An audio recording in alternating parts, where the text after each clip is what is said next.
Hey there, www.entermarkmusic, back in the van. It's kind of my bedroom. Um, I know it's going to be here in the morning. Plus the best air I can get for breathing during a long sleep period is in this van because I keep it pristine. So, part two on Eric Dubé's new book, Spiritual Stockholm Syndrome. And I'm doing this because he's going to get into Gnosticism, and that's my thing. And, he's going to get into loose theory and reincarnation. So that's why I'm doing this. And I should probably preface this by saying I have little interest in the shape of the earth. All I'll say about it here is that this place is so corrupt that it wouldn't surprise me one little bit if we're on a flat plane. That's all I have to say about it. I'm agnostic on it. For me to come to a definitive opinion, I would have to go up high enough by myself without any kind of obstruction to my perception as far as visuals. Like there couldn't be a curved glass, and I would have to see for myself. That's the only way that I could be certain for myself of what this place is as far as its geometry, So with that out of the way, his second chapter I'm not going to record because you could just look it up, the Pascal's wager, and he's again right on the money. Now I'm going to say this: by the time he gets to Gnosticism, I'm not going to keep saying he's right on the money. I'm going to start taking issue with him. But he, if you want to listen to his chapter on this Pascal's wager, he nails it again. He gets it all right. Now, my own feeling is that Pascal's wager is just a bad argument. I find most of the arguments that come out of philosophy really, really bad. If we're framing the arguments within the idea or the concept of Tri-Omniism, a Tri-Omni God, they're just utterly miserable within that context. The fact is, if there was a Tri-Omni God, nobody would have to have a philosophical argument. There would be like miracles happening every 5 minutes if God was the same yesterday, today, and tomorrow. Nobody would have to be convinced of everything. Everybody would just know about this loving, incredible God who cares for us so much. So it's all garbage. It's all trash. You want trash in, you're going to get trash out. So I have my own personal anecdote about my own experience with the idea of Pascal's wager. And this takes me back to the 80s. Now, I have to preface this by saying, I say now that I said then that I became a theist in 1979 through entheogens, LSD, but that was how I framed it then. Now I know a better framing of that is I became what's called someone who subscribes to panpsychism, right? So that everything, and I still maintain, even though I haven't touched psychedelics for 30, 40 years, I still maintain this panpsychic cosmology, this view that this place, Prakriti, functions via proto-sentience. That's all I'll say about it. But by the time I got to 1983, I was in a place called Kelowna, BC, a very small town at the time, very white and very Christian. And it was my first forays into Christianity. And I spent a year from about 83, 84, to the end of 84, within that community, going to the Kelowna Christian Center and the Vineyard Church there. And I gotta say, like, man, it was magical. Now let me explain. To be with a group of people who have a shared culture, like white Europeans, who have a shared religious belief, like Christianity, a commonality, in a small town, that the winter of 83, 84 was just magical. It was just not too cold.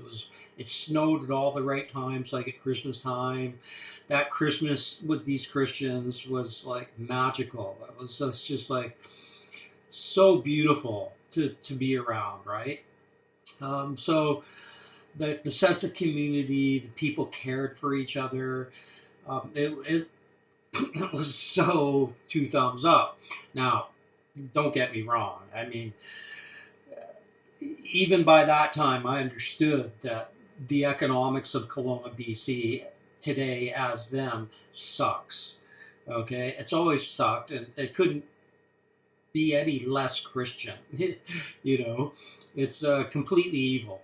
So, with that out of the way, I asked myself. I started to perceive, that spidey sense, intuition. Hey, I'm listening to, as the months go by, I'm listening to what these guys are saying on the pulpit, and I'm just going, bullshit. This, I didn't say it out loud, but like internally, I just knew it was bullshit, right? And I asked myself during that period, should I stay here and believe a lie and have this, at the time, what I thought was like an excellent quality of life as far as community and friendship and shared belief, shared ethics, and I just had a resounding no. I can't live a lie. I can't live something that I know is bullshit. Now, by the end of this year, I'm up in the woods now. I moved up into the woods off grid into a cabin that had an 1812 Merritt wood stove. The outhouse is made out of Bill Bennett social credit political signs. And I took the task of, for the first time, of reading the Bible cover to cover that winter. When I would later, in 93, 94, the winter of 94, do the same thing with the Urantia book. And that winter where I read the Bible cover to cover, I was horrified. I'd never gone back to the church and never would because of what I read. The Old Testament is just horrific. And if you can step out of your conditioning and your bias and really look at the problems with the New Testament, then you can see that that's garbage too. Now, of course, today I know that that the Jewish people wrote Christianity as a means to an end. So it worked. I mean, if you look at 2,000 years ago to where we are today, it was their gambit was incredibly successful. But you have one lie hacked on top of another lie, because if you take a look at say someone like Solomon, Solomon didn't exist as written. So when people articulate verbally the story of Solomon as presented in the Torah, what they're actually succumbing to is word magic.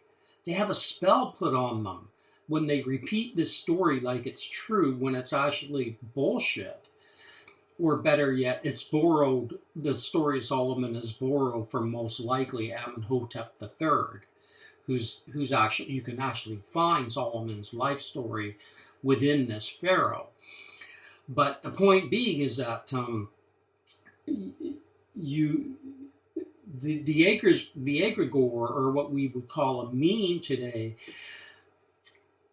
gets life it's like this living lie, right? And it just brings life to this living lie. So that's my personal story about the Pascal's wager. It's just a bad argument. I confronted it in my own life, and I reject it. I reject the notion. So yeah, this is by 1985, I had just gone and lived my secular life as a spiritualist, and I'm a Christian Gnostic theist now, but I have very specific views about Christian gnosis from a modern perspective. And I'm not a big fan, and I'm not very comfortable with a part of Christian gnosis historically, which is all about cosmic speculation. And, to me, it's problematic. Like I mentioned in the last video, I'm Spiracy, who's a master at speculation. But I mean, how are you to know what's true? I mean, if you take something like what Emma's saying, she's saying that you have to remember. But what happens if you don't remember? It's the same gaslighting, right? You don't remember, so you're not going to make it through the apocalypse because you don't remember. It's sort of like another form of gaslighting. So I'm not, like I've said that some of the things she's saying is right. The other thing she's doing is I'm going a little bit on a tangent here, but she's syncretizing from all kinds of different places, and it's like, Tartaria, really? Giants, the Watchers, really?